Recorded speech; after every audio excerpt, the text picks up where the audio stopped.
భగవానుడికి నమస్కరిస్తూ, అందరికీ మూలమైన అమ్మ జగదాంబ కన్యకామాతకి నమస్కరిస్తూ, నిత్యశుద్ధానంద స్వామి గారి దీవెనతో ఎంతో చిన్న వయసులో గొప్ప లక్ష్యంతో ముందుకు సాగుతున్న శివానంద స్వామి గారికి నమస్కరిస్తూ, ఈ వేదిక పైన ఆసీనులైన అమ్మలను కన్నా అమ్మలు, ముగ్గురమ్మలకు మూలపుటమ్మగా వేదాంతాలను భగవద్గీత రూపంలో, నిత్య పారాయణ రూపంలో జగతికి అందిస్తున్న మాత మహులందరూ ఉన్నారు. మహిళా మనులందరికీ పేరు పేరున కవితా సుమాంజలి. ఎందరో మహానుభావులు, అందరికీ వందనాలు. నా పుట్టిల్లు మెట్టిల్లు రెండు చూసినట్టుగా ఉంది ఇక్కడ. ఎందుకంటే ప్రేమ ఎక్కడుంటే, భక్తి ఎక్కడుంటే, అభిమానం ఎక్కడుంటే అదే మన పుట్టిల్లు, అదే మన మెట్టిల్లు. మన చుట్టూ ఉన్న వాళ్ళే మన ఆత్మీయులు. ఈరోజు నిజం, ఇప్పుడు నేను వచ్చాక ఇద్దరు ముచ్చట్లు విన్నాను. నేను చాలా ఆలస్యమయ్యాను, మన్నించ ప్రార్థన. ఇది అనుకోకుండా ఈరోజు ప్రత్యేక కృతజ్ఞతలు తెలపాల్సింది, క్షమాపణ చెప్పాల్సింది స్వామి గారికి. ఇంతకు ముందు గతంలో నాకు ఆహ్వానం 2-3 సార్లు అందింది, నేను ఎప్పుడు కూడా రాలేకపోయాను. ఈరోజు అనుకోకుండా మా వారు లేవగానే బావగారి ఫోన్ వచ్చిందండి అంటే, అదే నేను బయట ఉన్నాను, ఈరోజు అక్కడ స్త్రీల కార్యక్రమం ఉంది అన్నాను. అప్పటికప్పుడు అనుకొని హైదరాబాద్ నుండి బయలుదేరి వచ్చాం. ఎన్నో ప్రాంతాల నుండి పరమాత్ముని కోసం వస్తున్న పెద్దలు ఇక్కడ భీష్మ పితామహుల్లాగా ఎంతో మంది పెద్దవాళ్ళు ఉన్నారు. ఇప్పుడే గుర్తుకు చేసుకున్నట్టు రాణి రుద్రమలు ఉన్నారు, దుర్గామాతలు ఉన్నారు. ఎక్కడైతే స్త్రీని గౌరవిస్తారో, ఎత్ర నార్యస్తు పూజంతే రమంతే తత్ర దేవత. ఈరోజు 3,000,000 దేవతల రూపంలో ఉన్న దుర్గమ్మ ఈ చుట్టే ఉంటుంది. అయితే ఎక్కువగా మాట్లాడాలనుకోవటం లేదు. చూశాను వేదిక చాలా పెద్దగా ఉంది. అందరూ 2 మాటలు మాట్లాడినా ఎన్నో గొప్ప విషయాలు. చెంతారెడ్డి గారు మాట్లాడుతూ చెప్పారు, నిజంగా తల్లి గురువు ఇద్దరు ఈ లోకంలో గొప్ప స్థానంలో ఉన్నారు. గురువులు నేర్పని విద్య అంటూ ఏదీ ఉండదు. కానీ గురువులకే గురువులకు మారుతున్న శిష్యులు ఎంతో మంది ఉన్నారు. కారణం, వాళ్ళు పొందిన విజ్ఞానాన్ని, విద్యను 1000 రెట్లు చేసుకొని ఇంకా అనంతమైన ప్రపంచాన్ని వాళ్ళ దృష్టితో చూస్తూ కొత్త కొత్త ప్రయోగాలతో, కొత్త కొత్త తత్వ భావనలతో ముందుకు సాగుతూ ఉంటారు. లేకుంటే నేను ఎప్పుడు ఆలోచిస్తాను, మనమందరం రోజు జీవితంలోనే ఉన్నాం. అదే వంట చేస్తున్నాం, అదే చదువుకు స్కూల్కి పిల్లల్ని పంపుతున్నాం, రోజులాగా ఏదో ఒక పూజ చేస్తూ ఉన్నాం, సాయంకాలానికి నిద్రపోతున్నాం. కానీ మనం మాట్లాడుతున్న ఈ మైకెక్కడిది? మనం మాట్లాడుతున్న సెల్ మనం ఇక్కడే ఉంటే మన మనసు కన్నా వేగంగా పోతా ఉంది. ఈ ప్రయోగాలన్నీ ఎక్కడివి? వాటికి పూర్తి స్థాయిలో సైన్స్ జవాబు చెప్పగలిగితే ఇవన్నీ మనకు తెలియనివి.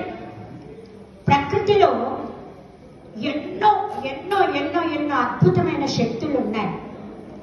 ఆ శక్తులన్నింటినీ మనం దైవంగా పూజిస్తున్నాం.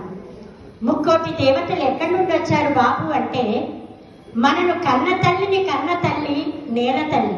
ఈరోజు నేల తల్లి దినోత్సవం అంతర్జాతీయ. అంటే రోజు తల్లికి పూజించాల్సిందే. ఆ మట్టికి, ఈ గాలికి, వాన, అగ్గి, ప్రతిదీ, ఆకాశం, ఈ ప్రకృతి నుంచి ఎన్నో విషయాలు మనం నేర్చుకుంటున్నాం. ఆ అద్భుతమైన ప్రకృతి, ఆ అద్భుతమైన సృష్టి నేనైతే దైవశక్తిగానే భావిస్తాను. దైవశక్తి అదే. ఏ రూపంలో మనం ముందుకు సాగగలిగితే, ఏ రూపంలో మనం నమ్మితే ఆ రూపంలో భగవంతుడు సాక్షాత్కరిస్తాడు. ఎక్కడున్నాడా బాబు అంటే నీలోనే ఉన్నాడు, నాలోనే ఉన్నాడు. కొన్నిసార్లు అహం రూపంలో కనిపిస్తాడు, మన అంతానికి కారణమవుతాడు. అదే మనం ఇచ్చినట్టు తనకిచ్చిన తల్లిదండ్రికి తెలవకుండా ఈ ప్రపంచాన్ని మనకు తెలవకుండా, సృష్టికి తెలవకుండా ఏమీ జరగలేదు, భగవంతునికి తెలవకుండా ఏమీ జరగలేదు. కానీ మనకు తెలవకుండా ప్రకృతిలో ఎన్నో జరుగుతున్నాయి. వీటన్నింటికీ మూలము సృష్టి.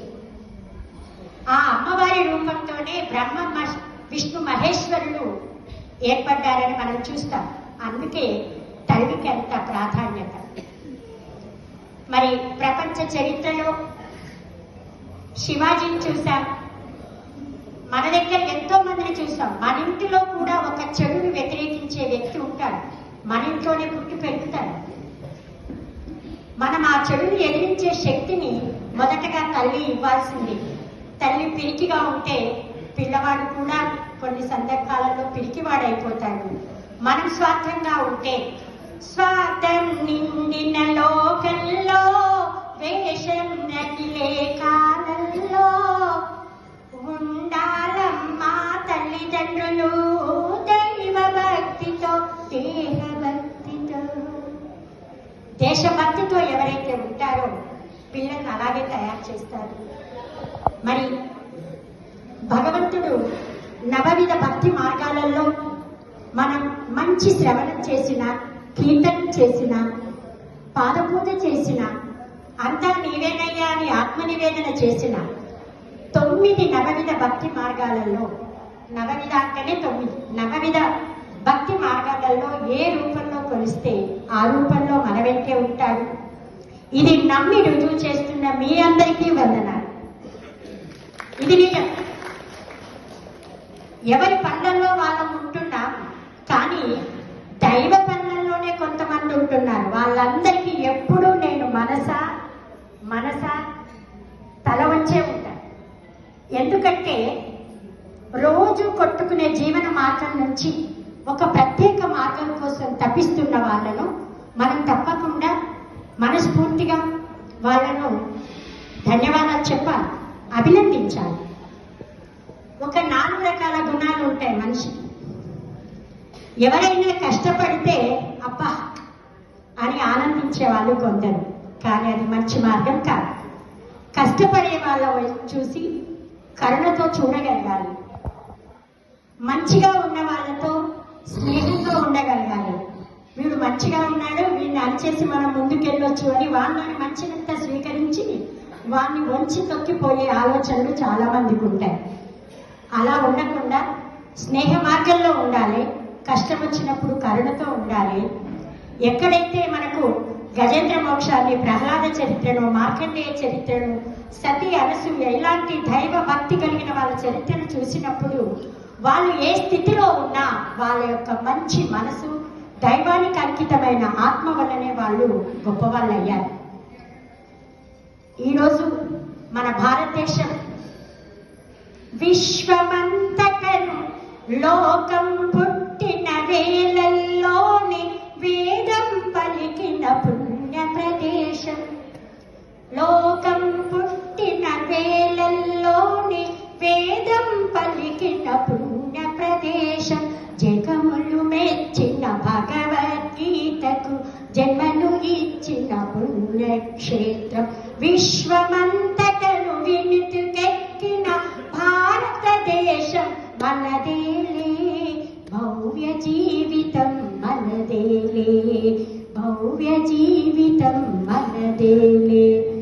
ఇంత గొప్ప దేశంలో పుట్టినందుకు దేశమాతకు ఎప్పుడు మనం తల వంచి నమస్కరిస్తూ, ఇక భీష్మ పితామహుడు ప్రపంచానికి విష్ణు సహస్రనామాన్ని అందిస్తూ, ఎప్పుడైతే భీష్ముడిని విష్ణు సహస్రనామం పలకమని కృష్ణుడు కోరుతాడో భీష్ముడు అడుగుతాడు, మహానుభావ నీవు శ్రీమన్నారాయణుని, 1000 నామాలు నీవే కదా, ఆది అంతం లేని భగవంతుడు నువ్వే కదా, నీ గురించి నన్ను చెప్పమనడం ఏమిటి అని.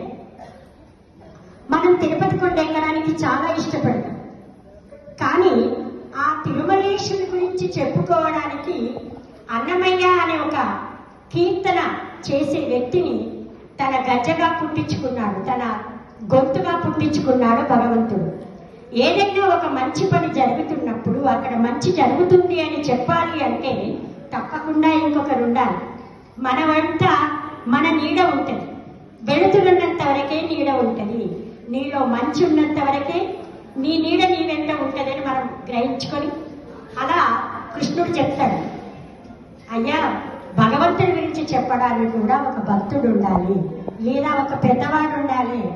మనం ఎంత పెద్ద ఊరికి పోని ఆ దారిలో ఒకరిని అడుగుతాం, ఈ పలానా వాళ్ళు ఏడు, ఓ వాళ్ళ చాలా మంచోళ్ళండి అన్నారనుకో, అప్పటి వరకు వాళ్ళ గురించి ఏ ఉద్దేశం ఉన్నా మనం ప్రతాపంచం చేసుకొని వాళ్ళకి సంతోషంగా వెళ్తాం.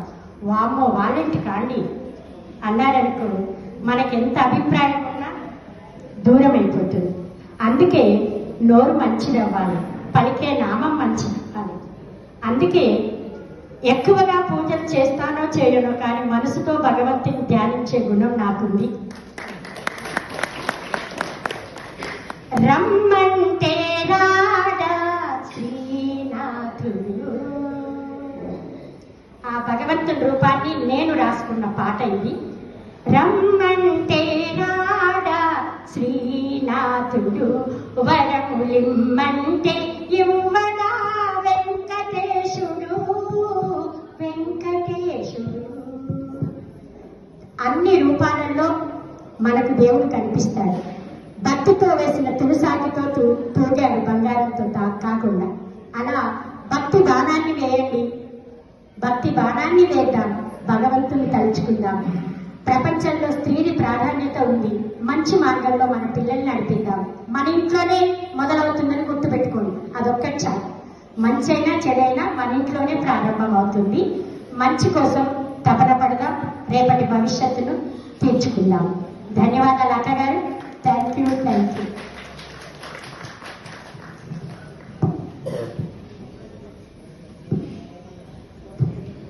ఇంతవరకు సుజాత శేఖర్ గారు, ఆమె మంచి కవయిత్రి, గాయని, అంతర్జాతీయ విశిష్ట మహిళా పురస్కార గ్రహీత. అందుకనే ఆమె చెప్పగలను.